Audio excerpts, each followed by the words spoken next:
Perfection, a scorched outpost in the middle of nowhere. You know how close I am to leaving this place right now? How close? Maybe that's why Val and Earl decided to leave town. Hey, hold up. That's Edgar Deans. They just picked the wrong day to do it. Jeez. You guys better get the hell out of here. There's a killer on the loose. Who could be doing it? Is that a snake? I'll give you boys $5 for this. 20.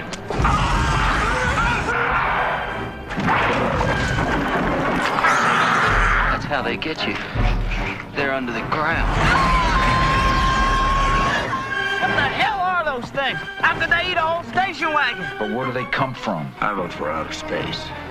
No way these are local boys. You see, they're headed right for us. No Richter scale can measure it. They're coming!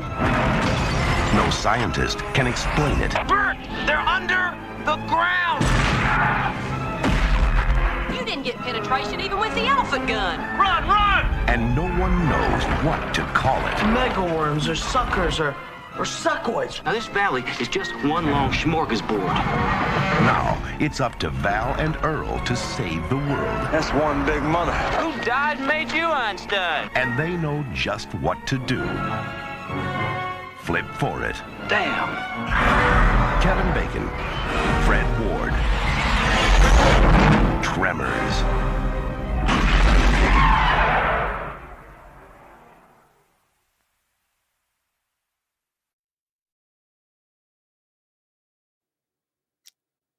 Okay, and welcome back to another episode of 90s Night. And there we have the old trailer for Tremors, which was released in 1990. And that is what we are reviewing tonight, because on the last episode of 90s Night, episode 4, we reviewed Arachnophobia, and we were like, hey, you know what would be great?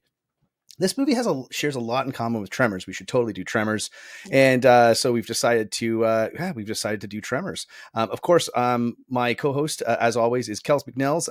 Kells McNells, you are old Fred's widow tonight. How you doing? Good. How are you? Good. Of course, this is one of our favorites. This is actually a film that we did not need to say, what? You haven't seen it yet?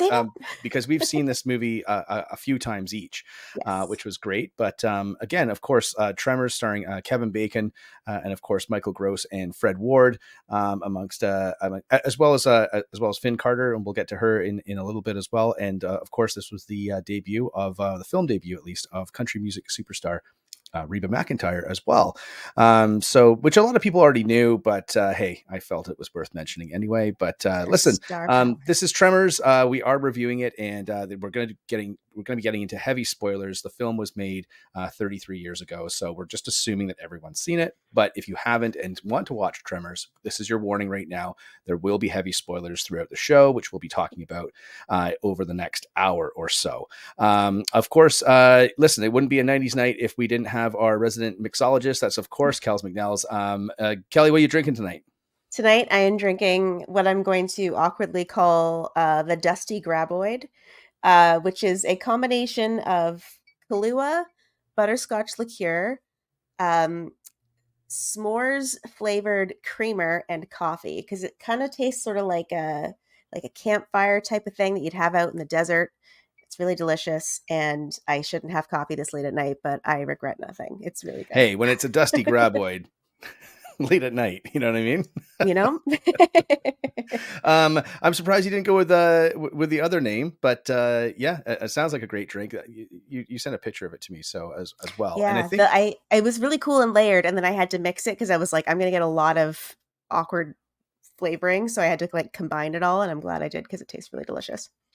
I'm not, again, as our audience knows, I'm not as organized as you, and I'm definitely not a mixologist. So I'm just drinking a standard beer, which we know our characters, Val and Earl, would appreciate. And also, I do have a little flask of something here. I felt like that was kind of like, the quintessential, what would you call it? The quintessential drink carrying apparatus for a handyman operating in Perfection, Nevada. For Mr. Earl Valentine. For Mr. Earl, no, Earl Bassett. Earl Bassett and Oh, sorry, for me. Yeah. So I'll get to that in a second. Sorry, I'm all over the place tonight. But listen, Tremors. Let's get into it for sure. Now we've got a great synopsis as we said before. Like there's lots of synopsises out there on IMDb and Rotten Tomatoes and blah blah blah blah blah blah. But we always like to go with the official synopsis on the back of the Blu-ray, which is how I watch this movie. I also love this cover art. It's one of my favorite posters of all time. It's so awesome. Of course, a little bit of an homage to Jaws in this poster, but let's get this. And Kelly, you're going to be really happy with this. You're going to be, I think, really happy with this synopsis, and I'll get to you'll be able to understand why. And our audience out there, if you're a regular listener to the show or regular viewer, you'll get it as well. Now, before I get to this, please, if you are watching on YouTube, we broadcast this show exclusively on YouTube. We're not sponsored by anybody, so if you'd like to sponsor the show, please let us know and we'll talk. But if you're just if this is your first time here, please give our channel a subscribe. Click that subscribe button. Click the little thumbs up button saying that you like the video, and click the little bell for the notification for our next episode. And please, if you have an idea for a 90s movie that we should review, please leave it down in the comments below. We will take it under advisement, and we will really, really try and get to it, because we love 90s movies. This is why we did the show. And it should be it's always a good time to watch something from one of the best decades of all time. So without further ado, let's get into Tremors. This is the official synopsis from the back of the Blu-ray. Let's go. Kevin Bacon and Fred Ward star as two country handymen who lead a cast of zany characters to safety in this exciting sci-fi creature adventure. Just as Val McKee, Kevin Bacon, and Earl Bassett, Fred Ward, decide to leave Perfection, Nevada, strange rumblings prevent their departure. With the help of a shapely seismology student, Finn Carter, a shapely seismology student, they discover their desolate town is infested with gigantic man-eating creatures that live below the ground. The race is on to overcome these slimy subterraneans and find a way to higher ground in this enjoyable thriller co-starring Michael Gross and Reba McEntire. And there we go. That's Tremors. I love that. You can't, I mean, for anyone out there who doesn't know, Kells is maybe the planet's #1 fan of alliteration, I would say. So when I read that, subterraneans, I was like, yes. Slimy subterraneans and shapely seismology student, Finn Carter. Really hitting those S's there. That's perfect. Yeah. And her character is not, it just says this in here because it's the actress who plays the character, but Rhonda LeBeck is the character's name. And we'll get to talking about Rhonda and all the other characters as well. But of course, I'm going to throw it back to Kells. Talk to us about the just the release details and just production background of the film. Yeah, so this was released by Universal Studios. It was directed by Ron Underwood. Written by S.S. Wilson and Brent Maddock, who went on to write, or also previously had written, Short Circuit 1 and 2, Batteries Not Included, and The Great Wild Wild West. So there's that. It stars Kevin Bacon, Fred Ward, Finn Carter, Michael Gross, and the aforementioned country star Reba McEntire. The production of the film occurred in 1989. It was released on January 19th, 1990. So this is like just kissing the 90s here. So we're definitely glad that it snuck in under the line there, that we could cover this one, because it's such a fun film. It had some numbers at the box office. I was kind of surprised to see how it did. Yeah, so coming in at runtime of the film is 1 hour and 36 minutes. So again, we're going to focus in on that too, because one of the things we've been noticing as we've been talking about these 90s films and going back and revisiting them is just how compact they are and what they can do plot-wise. But we'll get into that in a second. Talking about the box office, it was a moderate success. The budget for the film was an estimated $11 million. Of course, all currencies in US. But $11 million was the budget. The domestic box office was $16.7 million, which is what it did. Obviously, back in the 90s, especially the early 90s, international box office didn't really exist. It didn't really play a factor into box office numbers. So it did okay, but it was still considered somewhat of a disappointment. So it wasn't a big hit during its theatrical run, although it kind of hovered around in the top 10 for a few weeks when it came out. Lots of competition at the box office, but obviously this was some sort of a little bit of counter programming because it was a creature feature, et cetera, et cetera. However, Kevin Bacon was still a recognizable name at the time, so so he did have top billing in the film and was top billing on the poster, obviously because of the success of Footloose, as well as some of his other films. And but again, even though it didn't do a lot of money at the box office and it was considered somewhat of a disappointment according to the internal Universal numbers, the film became a runaway smash on the home video market and ultimately tripled its original box office on VHS sales and rentals. So it was kind of one of those films that sort of dropped kind of right in that right at the start of the 90s, where like VHS was really taking off and becoming a little bit more affordable for the average family. And that's how I saw it as well. So again, pretty great accomplishment, and we'll get into that in a few minutes. Currently it's 88% on Rotten Tomatoes with 51 reviews, providing a critical consensus of an affectionate throwback to the 1950s creature features. Tremors reinvigorates its genre tropes with a finely balanced combination of horror and humor, which you could maybe call a thrilomedy. And we'll talk to that as we'll talk about that as well coming up. But Kells, let's talk about the marketing.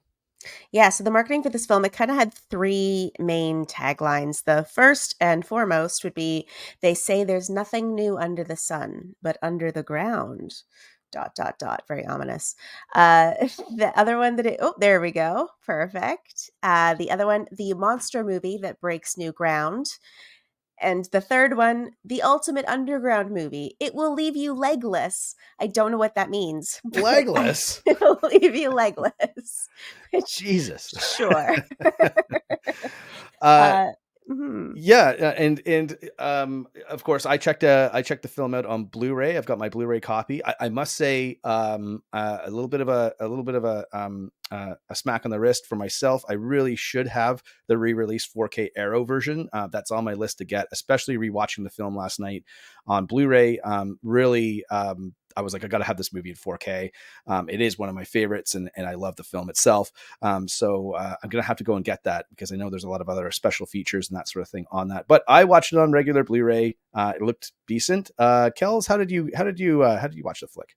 I watched this on my very special collector's edition widescreen DVD. And let me tell you, it looked like something. It looked closer. Well, I mean, again, it's like I remember watching this movie on VHS. I'm pretty sure I saw it on VHS at the time, and it wouldn't have been letterbox, right? So it wouldn't have been widescreen. I probably would have watched it pan and scan down on VHS. But I always love that poster art. I think it's great key art. And I think it's I don't want to say it's timeless, because obviously it bites on the Jaws poster, but in a really good way. And I love posters that kind of like have different levels in them. And I love posters that have little, like, the tagline is cool and whatever. And I just remember, like, I kind of put this movie in there with like, kind of up there with like Darkman, Army of Darkness, other films that we've talked about a little bit, but just because the poster looked so cool that when you saw that hanging in a movie theater, you were like, "Wow, like what's that?" And then, that's one of the things I love about movie theaters, and especially back in the day, you would see the one sheet and it would be something kind of weird and wouldn't really give you too many details. And then you'd see this, the actual poster, and you would be like, oh, okay, now I want to go see it. So, but the trailer that we played, there was an alternate trailer. So there was a secondary trailer that was released for the film. We're actually going to play that at the end of the show because we want to make some points and fill you guys in on a few things before we get there. But it was one of the reasons for the disappointing box office numbers, according to, Kevin Bacon. Universal had thought that this movie was going to do probably in the range of about 50 to 75 million. That's what they were expecting. Only doing 16.5 million, obviously a disappointment. But one of the things that the producers felt was, the writers and the producers felt, was that they felt that the trailer was kind of cringy, and they thought it turned audiences off, and it didn't really know what it was supposed to do. Now, we looked at the release dates. This movie dropped in theaters, like you mentioned, in January 19th, 1990. January 19th, 1990. But we just did Arachnophobia, which came out in the same year, later on in the summer. And you got to wonder, like we were talking last episode about the term thrilomedy, that they really tried to push for that film. And then I have never heard it again in any capacity for the marketing of any film. So I wonder if they did look at Tremors and say, look, like this is a movie that's kind of the same thing. It's sort of like, it's got some quality humor in there, but it is somewhat of a horror movie. It's also rated PG-13. I wonder if they looked at that and thought we need some sort of like catchy, no matter the clunkiness, some catchy. They're going to learn their lesson from it to like have something that's going to pull audiences and tell it what it's about in some way, shape, or form, other than just having a trailer that feels very tonally confused. Yeah, exactly. So, I mean, I think it's an interesting. I'd love to find these people and sit them. Like, I mean, I'd love to sit down with Frank Marshall and be like, level with me here. Was the disappointment in Tremors? Is that where we got Thrillamity from? But well, hey, listen, we'll add it to our bucket list items. We'll try and get there sometime in our lives. Maybe when the podcast hits, when we monetize the podcast. And of course, we're close to 500 subscribers. We're looking to get to 1,000. We're trying to monetize the program. So please hit that subscribe button and the thumbs up and the bell notification. Now, let's get into, how did you how did you discover this movie? Like, do you remember at all? Or do you just, because for me, I just feel like I don't have a clear sense of when I watched it. I just remember watching it and loving it. And that's all I've got. Yeah, I remember seeing the VHS cover at like the video stores, and like we're talking about, like the poster was so like attention grabbing and so like, ooh, what is this movie?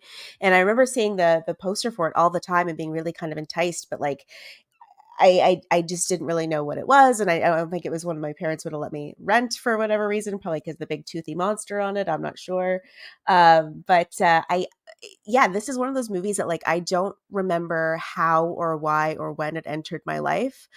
But it feels like I can't remember a time before knowing this movie at the same time. Like it feels like it's always been there, but I genuinely don't remember when I first saw it. If it wasn't like until I was a teenager or like later, I have no idea. It's just sort of stumbled across and burrowed its way through my life and has been there ever since. I like what you did there. I will say as well, like, we always joke about like what you haven't seen this movie. Like, what are you talking? Like that's our thing. But I don't think I've ever met anyone that hasn't seen Tremors. Yeah. 1 and 2 hasn't liked Tremors. Like no one's being like, nobody I've ever met has said, yeah, that movie sucks. I hate that movie. Yeah. It's like no one's ever said that to me, at least. Everyone's just like, oh yeah, Tremors, awesome. Yeah, love that movie. I don't know. I just like, I think it's just one of those things that maybe was, for us like 80s, 90s kids. Like, again, I think it's like kind of a lot like Arachnophobia. Like it falls and kind of in this line that like it hits that line between the 80s and 90s. So clearly it was developed in the 80s, made at the tail end of the 80s, releases in the 90s, and then shoots off on home video in the 90s. Yeah. So again, I feel like it has a lot in common, of course, with Arachnophobia. We've said that multiple times, but also Gremlins, and just sort of those like even what's the other movie I'm thinking of? It's gone now, but like, like even Army of Darkness, for instance, like like those movies that are like, they're weird and they're like, but they're really well made. Of course, the big thing for this film is the practical effects, really stellar stuff. And I guess, I mean, listen, let's jump into, do you have any favorite memories of this film? Like, I guess before we get into the casting and what like of watching it, you mean? Like, memories of like having witnessed it? No. No, nothing immediately comes to mind. It's always been there.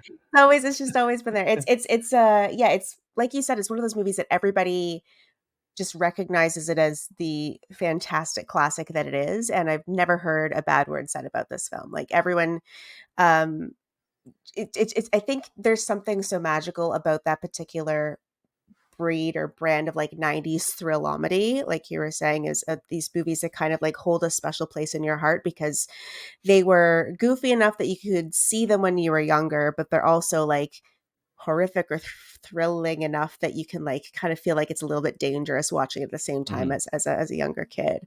So I think this is one of those movies that has that special place because it's just so accessible, it's so fun, it's so silly, and it's just campy. The music, oh my God, I love the music of this movie so much.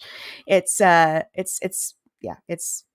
something special. Well, I'm sure you've got a lot to say about a lot about this movie. Well, it's funny too, because before we go on the air, before we record these episodes, we try and save a lot of it for you guys, the audience, right? But at the same time, like we do just compare notes and that sort of stuff and talk about the film.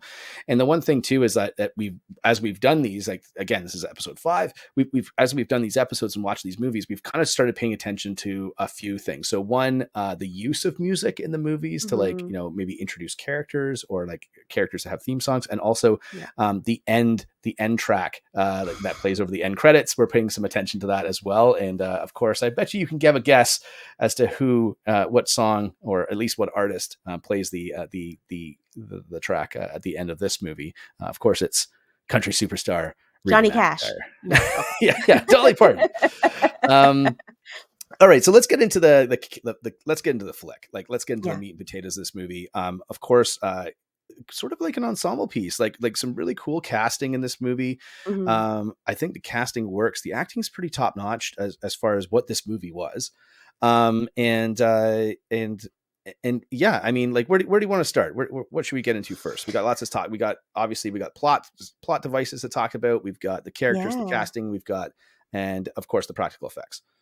I think one thing that I kind of want to start off with is Earl and Valentine and like their platonic male codependence that they have. There's like, they're just constantly bickering, and there's something that also feels very like buddy comedy about it at the same time, where like it has that kind of that banter that they're constantly kind of poking and picking at each other. It's a buddy comedy where they both kind of like don't hate each other. They don't, but they kind of antagonize each other in their own little ways. They're always kind of joking around and like making fun of each other and saying like, damn it, listen to me, I'm older than wiser. And like, yeah, well, you're half right. Like there's always kind of those one-liners where they're poking fun at each other.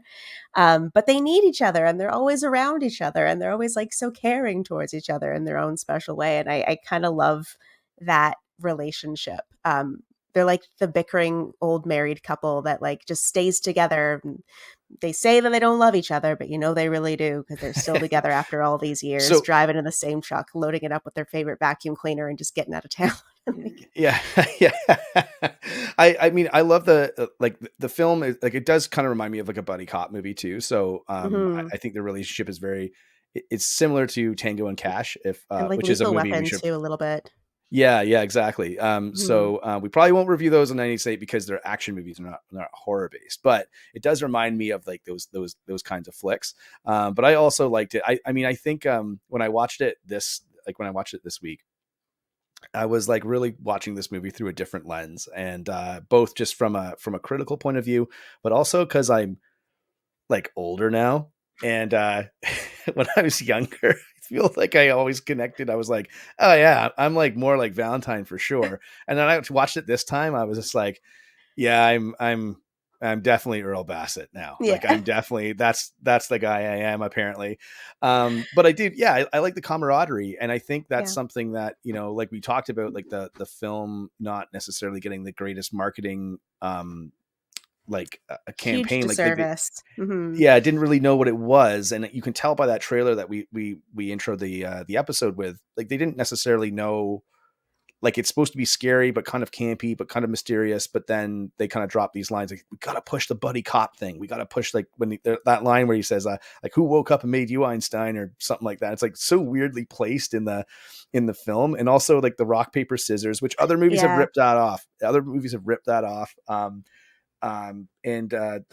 But there is a deleted scene where they do that again, that's not included in the film. So when they actually do it at the end of the film, I don't know if they do it at the start of the film for the rock paper scissors, but there's little things that I think that maybe got left on the cutting room floor from that relationship. But again, I mean, Kevin Bacon, Fred Ward, awesome actors too. And I just felt it was a natural, like it felt like they were two dudes that have been working together forever and like drinking beers and Like that Yeah, I scene, liked I it love that they that. had like a friendship camp before they like showed up for their first day on set type of thing. We're like, well, Yeah, we yeah. gotta really bond together. So like let's just go drink some beers and hang out and learn about each other, you know. Like I When they're just sitting on the like to chairs imagine and they're that. sitting, yeah, when they're sitting on the chairs and they have their cooler is an old toilet. I was like, yeah, I bet you that It's was on just so set. wholesome. Yeah. And Yeah. I love the character of Rhonda Finn Carter. Like, I love that she has all the solutions to everything, but at the same time has like no idea what's going on. And everyone kind of keeps turning to her for answers and be like, well, what is it? She's like, how am I supposed to know? I think there's a line where Valentine asks her, like, well, what's it doing, Rhonda? She says, why do you keep asking me? And I think that's really kind of a great kind of show of her character too, that like she seems to figure it out. Like she knows what's going on just because she's the shapely seismologist, and that's, you know, you have to know these things as a Shapely shapely seismology seismologist. student, Kelly. Seismologist Shapely student. seismology That's right. student. She's still just a student. Bless her. Well, I think Um, she's supposed to be a grad student, right? So, yeah. so one of the things I like, I've started doing these films is like, just to try and find my like oldest dirt moment. So, it is just kind of like going and seeing what the actors and how old the actors were when, like roughly what their age was when they, so she was Yeah. about 30, 32, when Okay. she made the movie. So that's on par with Kevin Bacon. I think Kevin Bacon's probably about 36. And I think Fred Ward, I think, was around 42.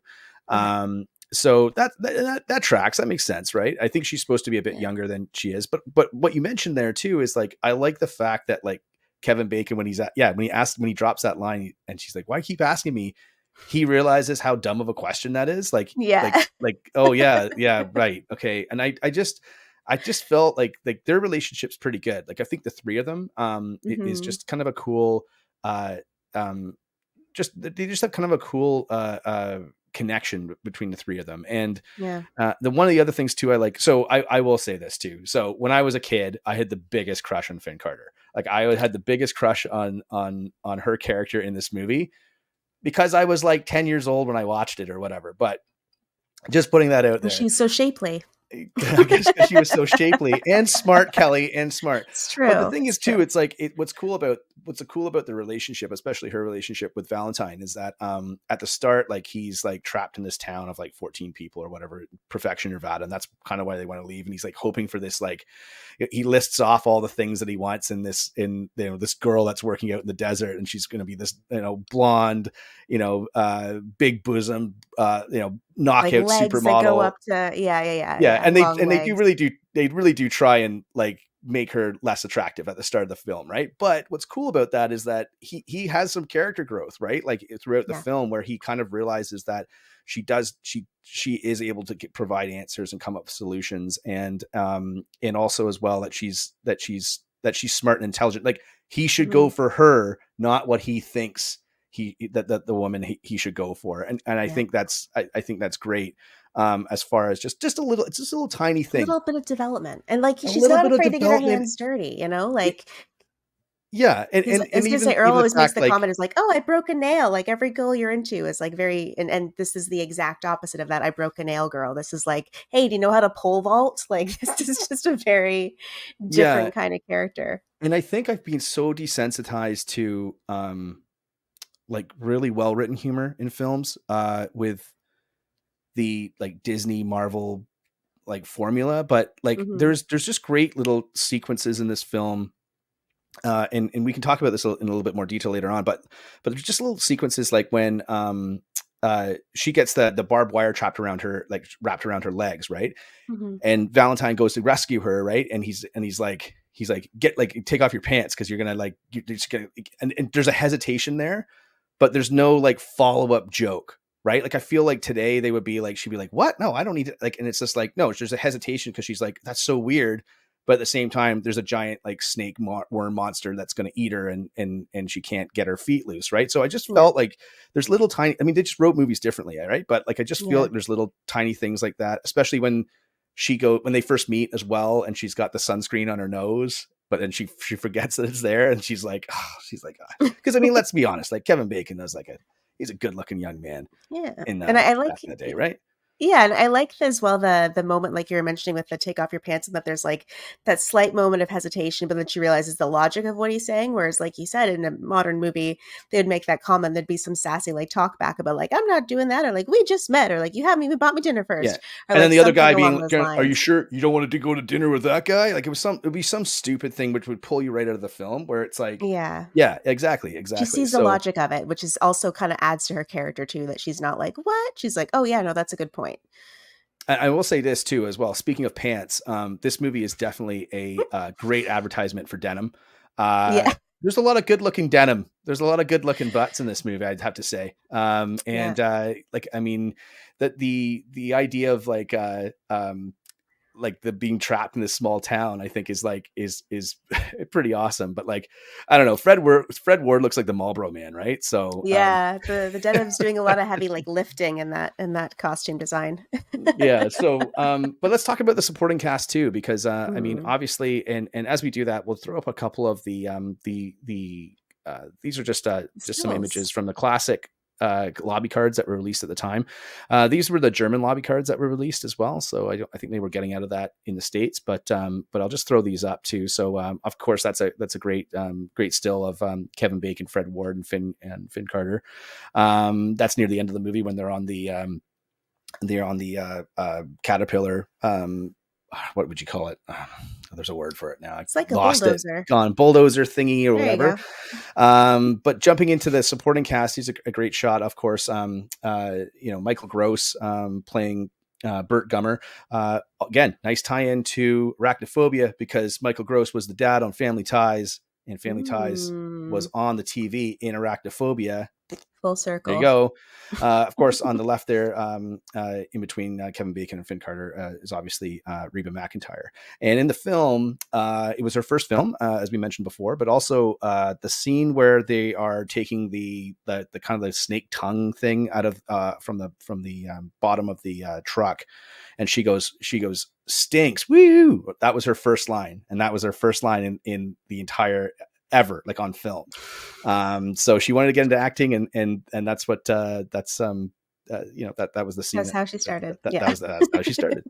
And of course, just another quick still here too. Of course, the three characters here on top of the general store, of course, which is Walter Chang's store, who Walter Chang unfortunately meets his untimely demise from one of the graboids. But this set as well too, this store was completely built, and the entire town of Perfection was built from the ground up. And I think they built it in like 2 months or something like that. And this one scene, that the rooftop there was designed that it could kind of collapse, and then they could rebuild it fairly quickly and reshoot it again. So really cool stuff. I really like movies about towns and like deserted towns and faraway places, like Quick and the Dead and like that type of stuff. Doesn't really feel real, but kind of. So I really liked how they sort of developed that. But again, I mean, it's a bit of an ensemble piece, and we should say, just a quick mention too, is that the little girl is played by Ariana Richards, who, if she looks familiar, is because Ariana Richards also played Lex in Jurassic Park. So if you're watching the movie and going, I know that girl from somewhere, it's from Jurassic Park. Yeah. Anyway, your thoughts on the cast, or at least the supporting cast? Yeah, I love Burt and Heather Gummer. I love that there's these characters of like, they're the doomsday preppers, and everyone kind of thinks they're kooky, but like for once they're kind of turning and be like, hey, what do you got? Like for once they were right. And they're kind of prepared for this very bizarre worst case scenario that I'm sure they never would have expected. But there's such kind of quirky little characters that I feel like you would see in this kind of small isolated town in the middle of nowhere that has a population of like 14 people. There's also the character of the teenager, Melvin, played by Bobby Jacoby, that he's just the worst, man. Like he's just the absolute worst. And I love that everyone hates on him through the whole movie, because he's just like this little shithead and just kind of messing with everybody. I think that the supporting cast this one, like it really is an ensemble cast when you look at it as a whole, to the point that when they made the many I think straight to video sequels, Burt Gummer is like the one of the few characters, not the only character, I think, that actually like kind of comes back for repeated viewings, essentially because he was such a kind of star hit of the first film and like such a star character that he's in every sequel. He's in every single one. Yeah. And the fact that he's the character that they brought forward, it's not Earl, it's not Valentine, it's not, and it's him, which is really kind of cool that that's the character that they bring forward. So I love Victor Wong in this movie as well. Totally. He's just so cute. He's so precious. I love him. But yeah, I think it's a great cast. I think that it's really just it feels like a very 90s ensemble film. Like it kind of in that arachnophobia way as well, where like everybody serves a purpose. Everybody's there kind of doing their own thing, and like all very different characters that kind of all fall into place in a nice little way. Yeah, I gotta go agree. Like the acting aside, because the actors are really great in this film. But just talking about like the characters themselves, like I feel like this movie does a couple things that I think is really, really smart, and that is making the characters smart and also making the worms smart. And that creating sort of like a bit of a cat and mouse game as these characters sort of try and get out of the valley and get to the mountains and get to safety. But they do like, even like, like films have a tendency to make the first couple of sacrifices really dumb characters that don't know what they're doing, especially in horror, which is fine. We accept that. It's not a big deal. But I just feel like the first couple of deaths in this movie are like people that have like they're not killed based on their ignorance. They're killed just because they're outmatched and they just don't quite understand what's going on because it's a new thing. Of course, like the couple who is they're sort of out they're out by their car, and they're kind of camping, right? Because they're building that house or whatever they're doing out there, and they hear something, right? So like I had some notes written down here, so they both hear something. They try and deduce what's happening. Like the husband is basically like, oh, maybe it's a geyser, like that happens out here, whatever. Maybe it's something else. Everything happens really quickly. It's not like this sort of like played out thing. So it happens really quickly as he's getting sucked into the sand. Like she tries to save him, and then she runs away to escape, right? And she doesn't escape because obviously the graboids take down the whole station wagon. But there's this kind of survival instinct. Like the characters don't just sit around and go, oh, I don't know, like what should we do? And also the worms being smart as well. Like they do a few things in this movie where they push over the they push over the shelves in the store when they're attacking the store. There's also that sequence where it gets one of the worms gets a pickaxe in it, and the tongue comes about and takes out the pickaxe. And I was like, oh my God, this is cool. And they also make the trap, right, which traps the basically the caravan of the characters that are trying to leave, and strands them out in the desert again, trying to eat them. And it's like, it's just really this cat and mouse game where it's like each creature, the humans or the worms, are trying to outsmart each other. And you don't necessarily see that in a lot of creature features. Sometimes it is really kind of just dumb luck that characters get in certain situations, or that the monster shows up or whatever. I really felt like there was some thought put into this, and it's interesting. Yeah, like there's even the scene when they're throwing the little homemade bombs over, and like the graboid figures out what's going on and throws it back at them. Like that's really cool that they have something where, again, they're learning from each other and they're picking up on these little things, and the whole movie is kind of riffing on like the 1950s sci-fi horror films where there's always that scientific expert that like knows exactly what's going on. So it's kind of great that in this movie their scientific expert is like no clue what this is, and they're all kind of figuring like, is this aliens? Like, where are they from? What is this? And you never have an answer, which is also a great idea because it leaves it open for a potential sequel or several sequels down the line. But it doesn't spoon feed you all the information and say like, this is where they're from and this is what happened and this is why they're here all in the first movie. It because it doesn't matter. Like, it doesn't matter where they're from. It doesn't matter how they got here. It doesn't matter why they're in this one particular spot in Nevada. They're just there, and they just have to kind of deal with it. And that's really great. And that on the special features on the Blu-ray, and they're probably on that that ancient DVD you have as well. There are no special features. It's just widescreen. So, but there was that was the one question that writers got all the time, was like, where are these things from? Like, where are they from? And so the one writer said, well, there's only 4 explanations. Either they're prehistoric and they're buried and they've been jostled alive. They're radioactive. They're from space, and I can't remember the other one. But essentially, they got asked it so much that's why it's in the script. So when they're sitting in the general store and they're like, where are these? And like Fred Ward says, is like, these aren't local boys, right? Like it's like they did that on purpose to put it in there, just so they could have some sort of explanation without giving one, which I thought was kind of clever. And of course, like a lot of movies, like old school movies, like even like The Birds and stuff, like what makes those movies, like you said, cool is that there is no explanation. It just happens, and the character's got to deal with what's happening. Don't ask too many questions. Like, it's a creature feature, man. Enjoy the ride, right? Yeah. So, but listen, like I did want to roll into the plot as well, because I think that, again, the one thing I noticed by watching these 90s movies, and sometimes it's like there's some big holes, but sometimes it's like, I love the fact that little things at the start of the movie pay off later on, and answer questions. One of the things is the road work. So they're going to leave. There's road work being done. And then something, obviously, the graboids attack the road workers, but they're sitting in the diner later on and they're saying, yeah, well, there was those road guys that are working on the road. Like, someone's going to come look for them. Right. And then it cuts to the scene where they have that the guy that came looking for the road workers is dead as well. Right. Cause nobody knows what's going on. And just stuff like with Mindy's on the pogo stick that comes into play later on. And of course, one of the cool things is the freezer, right? So the freezer in Chang's store, they mention it earlier in the film, and they say, oh, well, we'll fix that later, and don't worry about it, and blah blah blah blah blah. And then later on, it becomes such a focal point because that's what draws the worms into the general store and attacks people, and of course that sort of leads to Walter Chang's death.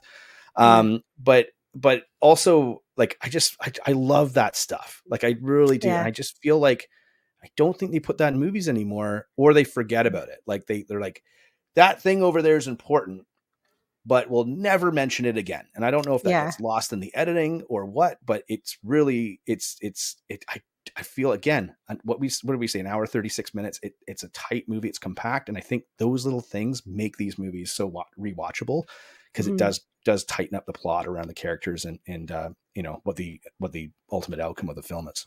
Yeah, and it's kind of like Chekhov's gun. It's like Chekhov's noisy refrigerator. Like, if you hear it banging in the beginning of the movie, it's going to come back later.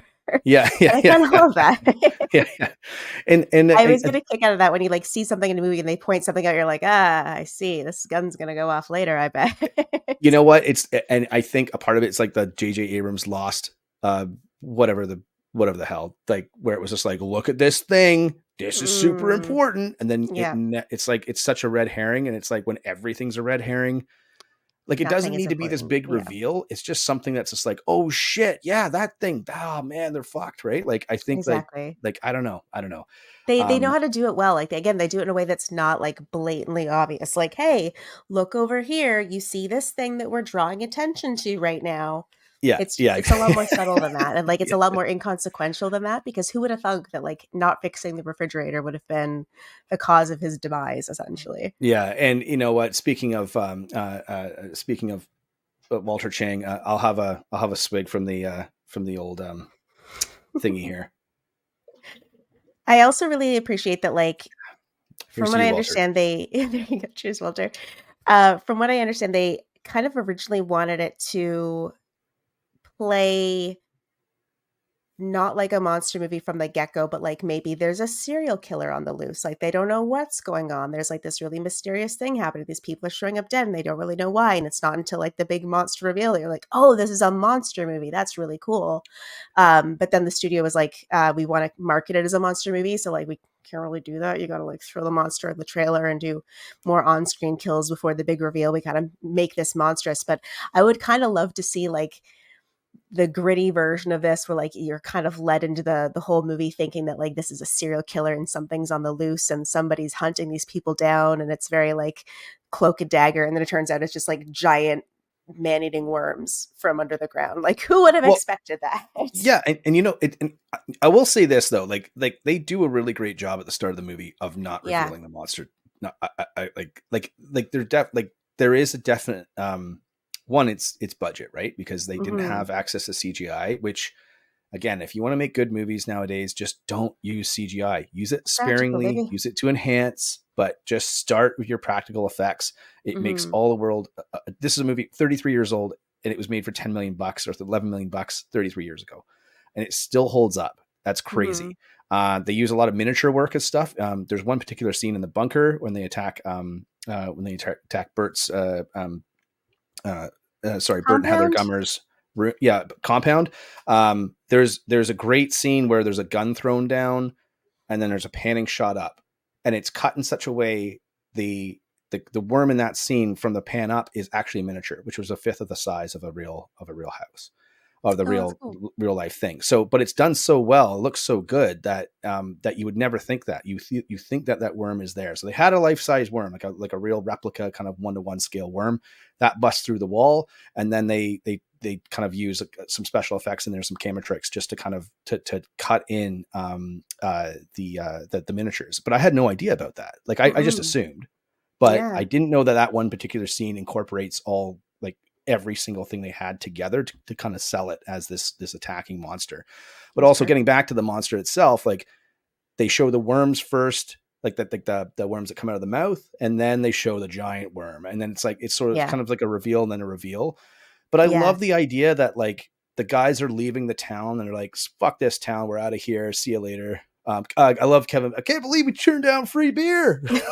But like when they're going out, and old Fred is he's in the tower, and he's dead up there. He's scared of going down on the ground, and I just love that scene because it's like, what's he doing up there? Why is he dehydrated? And then they say, well, yeah, I mean, he probably was up there like 3 or 4 days before he ran out of, like, before he died. And it's like, what's going on here? Like there is an opening sequence, an alternate opening sequence to the film that revolves around old Fred. And he has a horse, and he puts the horse in the barn, and he's going back to his house. And then the horse gets basically, you know, the Tremors graboid comes up and eats his horse and you know, shakes the thing. And then he goes out with a gun, and he sees like basically like his horse is gone, and there's a bunch of blood and stuff like that. And that's what, and then it cuts to the start of the movie. So that was kind of like the opening of the movie originally. So when they're driving out of town, they see him sitting up in the electrical tower, I guess. That was the next time you saw him. So, but I mean, again, I like the opening of this movie anyway, but it's interesting to see that alternate opening. You can totally tell they were going for maybe like a darker vibe. I mean, I don't know. I mean, you got to sell this movie as a monster movie. You really do, but I don't think the trailers that they put out really no, they don't think they did a very good job of selling it as a monster movie either. I love the idea of like having this start. That's true. Yeah.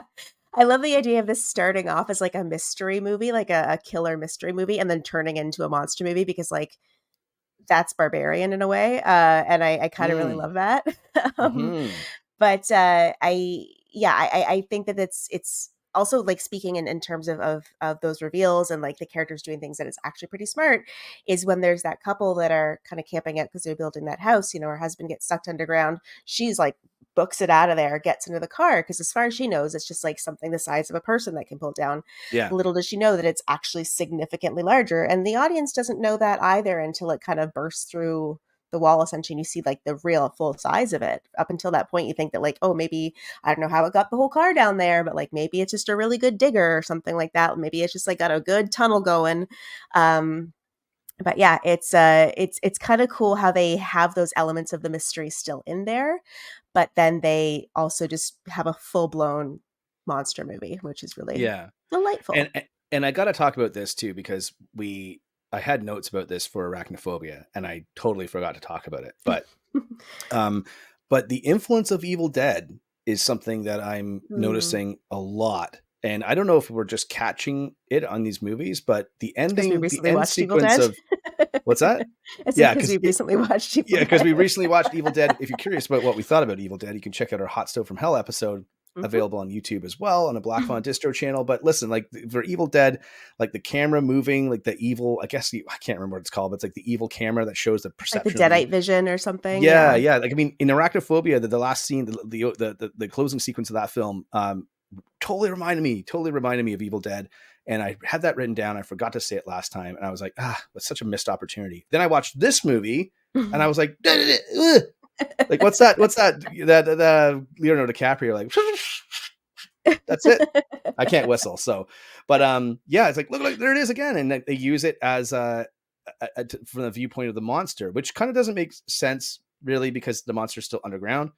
You still can't see. That's the whole idea of it. But you know what? But it's still the concept. The concept of it is looks cool. cool. Yeah, it looks cool, and it's like the camera's strapped onto the monster's head as it's going through. So there's that.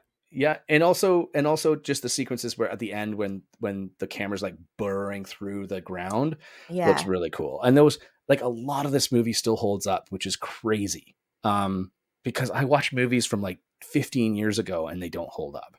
And that's just because CGI, when you rely on it too heavily, it sucks. So props for them to doing all these all the practical effects, and the cinematography in the setting is really quite something too. I think for a low budget sort of like creature feature, it's not trying to hide its cards.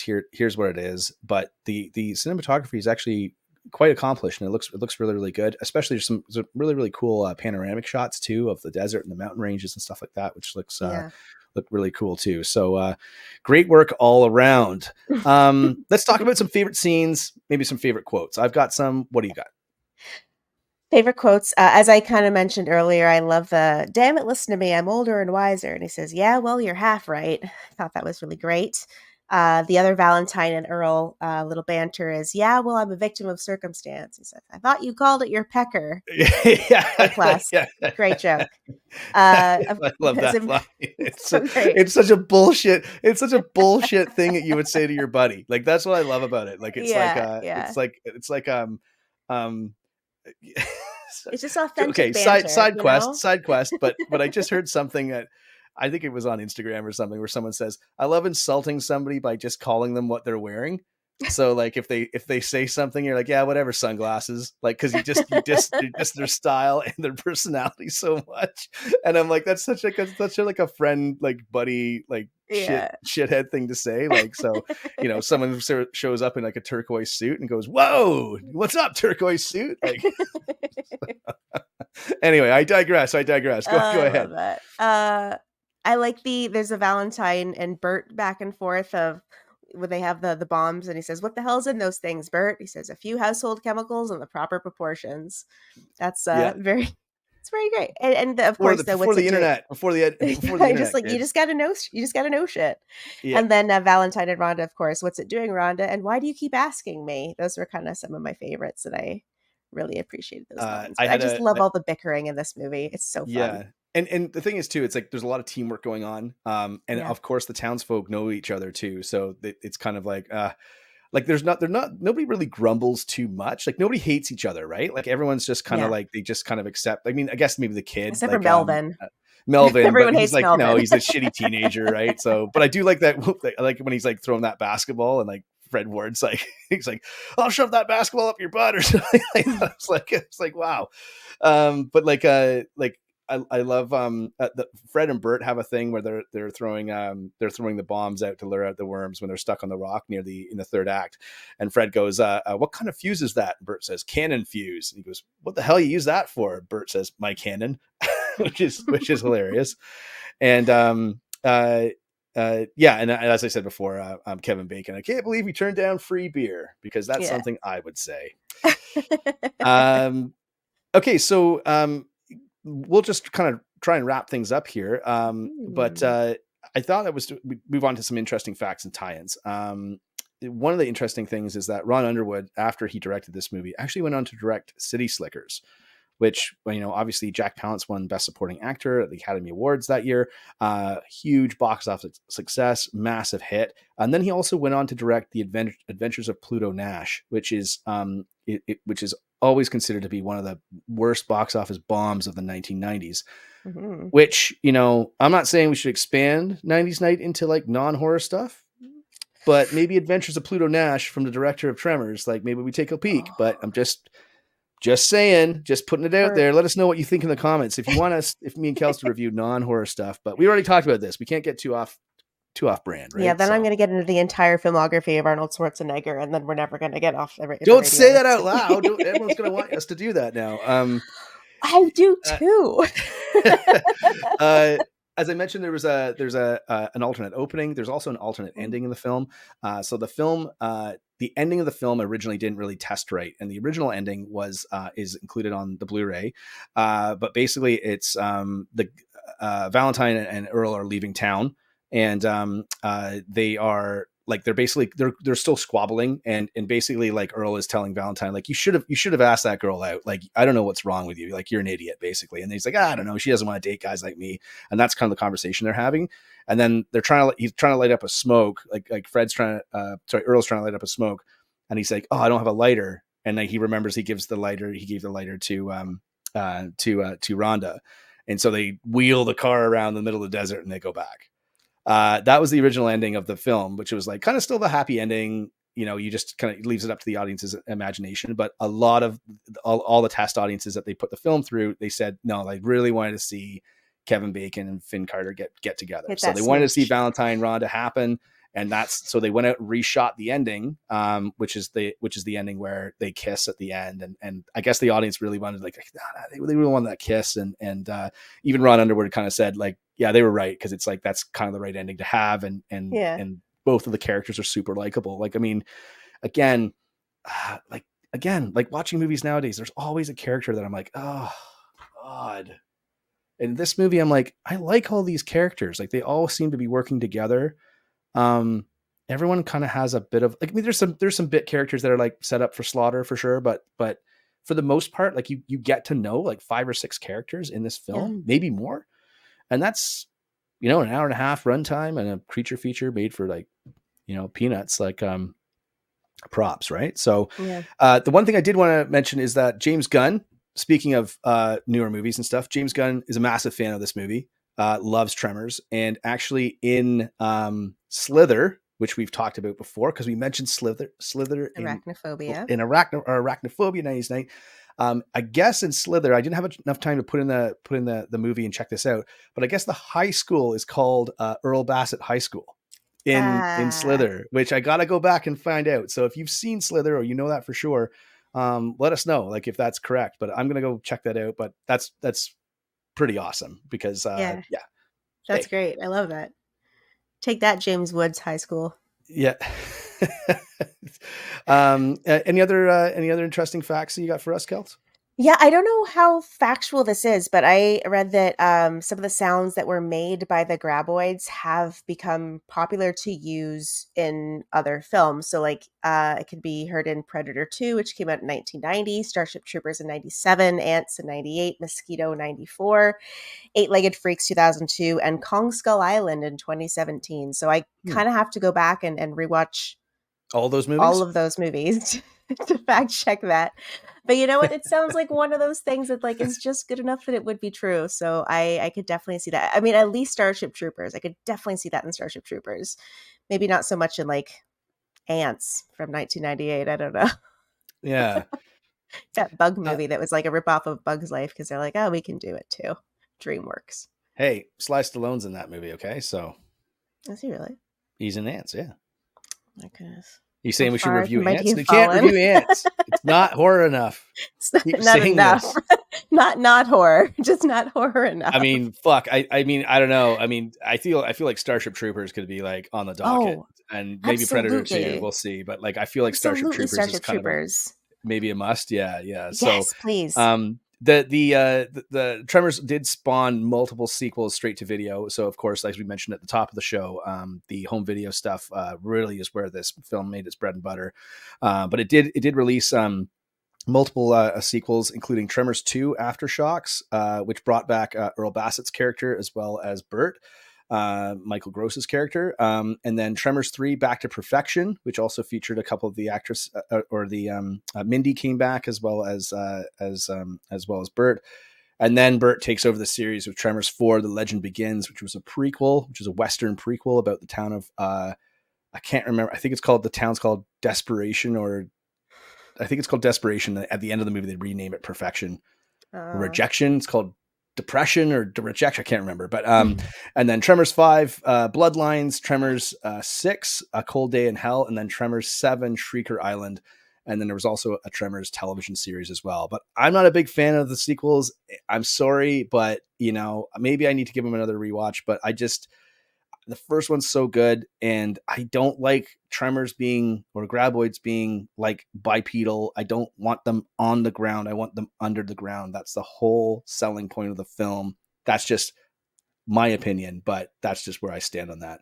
And of course, the end credit song. Some of the sequels too. What's that? I was gonna say, don't they fly in one of the sequels? Yeah, too, they do everything. Yeah, they do everything. It's no good. They do it all. Listen, I'm telling you, Tremors 1. Go get the Arrow 4K. I'm sure it's amazing. I'm adding that to my shopping list for sure.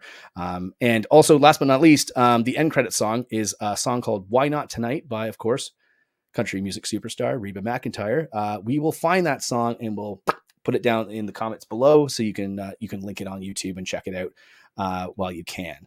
And I think that's it, right? I think that's all we got. We're at an hour. We did good that we did good this episode. It's under 2 hours. Well, we are thinking about having guests on to do 90s Night, just because it'd be fun to have some people on, just shoot the shit with. But if you have comments, questions, or concerns, or anything like that, please leave them in the comment section below. We do read them. We will respond, and we'll take them under advisement if we need to. But of course, if you have any ideas for what we should review next, we always Starship Troopers. Do it for your country. I do it my part. I listen. I mean, if we do Starship Troopers, we might have to get Chad on for that, because that's like one of his all-time favorite movies ever. Good. So we'll see. But yeah, if it's your first time here, if you enjoyed the program, please subscribe to the channel. Really help us out spreading the word, not only about this show and what we do, because we kind of do this for fun, but also just our other programs featuring guests of the horror community and people that are actually making movies and getting new content out there. It would really, really help us out. We are trying to monetize the channel, and we will never forget you. We will never forget. So please subscribe, hit that notification bell, and also give it the thumbs up, I guess. We've got the 3 icons just in the bottom right corner of the screen there. But yeah, please hit them below. We'd really appreciate it. And that's all I got to say about Tremors. Kells, anything to add? How's the Dusty Graboid going on? Is it going down smooth over there? It's gone. It's gone. You know what? Of all the beverages I've made, this was, I mean, they've all been really good, but this was a really good one. Okay, well, we'll see if I sleep tonight. We're gonna note these, and hopefully we're going to create maybe we'll create like a recipe thingy that people can check out or whatever. I don't know. We'll do like a slideshow somewhere. Yeah, maybe we'll do something on the Instagram. We'll say, hey, listen, if you want to check out Tremors, you really should do this. And yeah, I don't know. Anyway, but listen, if you want to check out our other episodes of 90s Night, we've done 5 so far. This is our 5th one. We did American Psycho, Devil's Advocate, Troll 2, and of course, Arachnophobia. And we've got another one coming up soon. We're going to play the alternate trailer on the way out the door here, because this is what they were talking about, of being like, oh, this is such a weird movie. Why would they market it like this? And this is why they thought that maybe it didn't do so well at the box office. The first trailer we opened up the episode with was kind of wonky as well, but this one, you'll get it. They needed a new marketing team. It's unfortunate they didn't have Amblin, I guess. I don't know. Yeah. But until next time. Yeah, this will rock your world for sure. Of course, thanks again for tuning in. My name is Benner from Black Fawn Distro. I'm your host, and of course, my co-host, as always, is the awesome Kells McNells, who is old Fred's widow. I am Earl Valentine tonight, and that's how we do things on 90s Night. And until next time, let's stay safe, and I don't know, anything to add, Kells? We always have a hard time signing off. Stay above ground. That's right.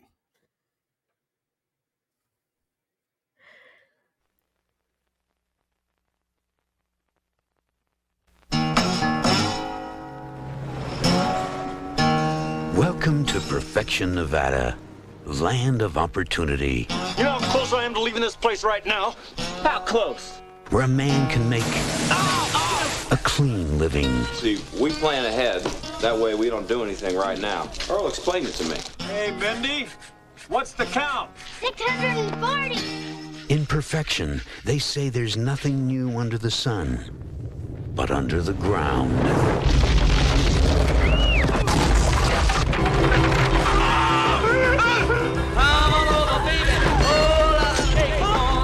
These creatures are absolutely unprecedented. Yes, I say, come over, baby. Baby, you can't go wrong. But where do they come from? I vote for outer space. No way these are local boys. How could they bury a whole station wagon? Now, this valley is just one long smorgasbord. We can make it!